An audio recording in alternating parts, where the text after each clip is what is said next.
araw, nung nag-abroad ako, 1993 yata, ganito rin ang buhay ko noon.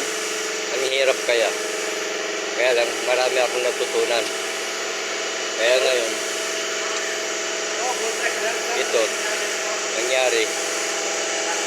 Awa ng Diyos, kaano rin ako. Natuto ako at saka bumalik ako. Ito ang gawain dito sa workshop. Ang daran.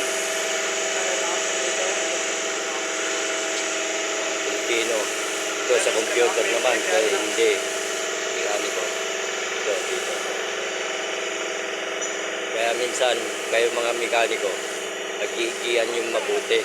Pagdating nyo rito, sa Saudi, ganito ang trabaho rito. Hindi basta kasi pag yung nasira, gagawin nyo.